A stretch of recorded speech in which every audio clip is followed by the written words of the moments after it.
Emmanuel Macron, il a à répondre aux Français, il a écouté les partis politiques, mais il ne semble pas que les partis politiques, à part le parti majoritaire, ménagent leur critique à l'égard du chef de l'État de façon à la fois la plus basse et la plus démagogique. Je l'entends comme tel, c'est l'opposition, nous l'acceptons. Mais contrairement à ce que j'entends, ce que je dis, le président de la République s'est exprimé hier soir. L'Élysée s'est exprimé. Il s'est exprimé hier soir en tranchant, en disant la hausse de la taxe qui était prévue pour 2019 est supprimée pour l'année. On verra ensuite. Donc il a répondu. Il a répondu à la demande première des Gilets jaunes sur les ronds-points et dans les péages. C'est celle de la suspension de la taxe.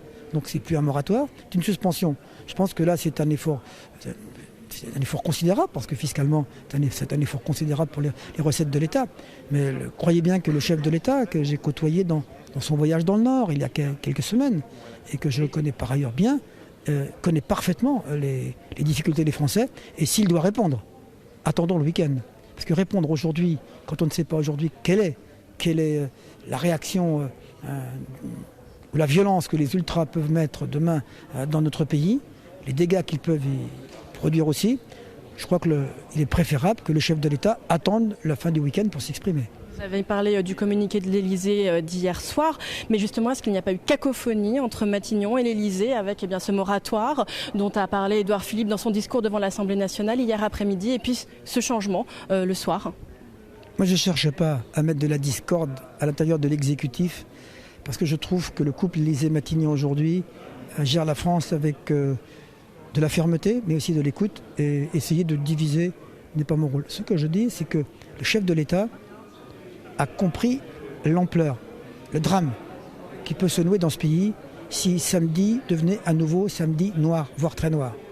Et si hier, il a souhaité que l'on élargisse le moratoire de 6 mois à 1 an, c'est parce qu'il a voulu donner un gage d'apaisement supplémentaire de façon à désamorcer cette journée qui, me dit-on, s'annonce dramatique, en tout cas ultra-violente.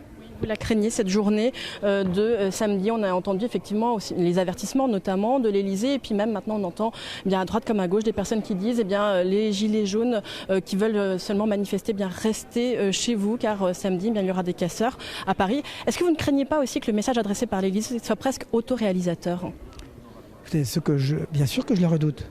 Quand j'ai vu les week-ends précédents qui se sont passés, les débordements qui ont lieu à Paris, qui ont scotché l'opinion, qui ont terrorisé l'opinion, qui ont choqué. La police dit que c'est un miracle qu'il n'y ait pas eu plus de morts jusqu'ici. Bien entendu. Donc si le climat devait se durcir, et si les appels au meurtre, j'ai entendu des appels au meurtre, en disant venez armés, et on va casser du parlementaire, on va casser du ministre, on va aller à l'Élysée.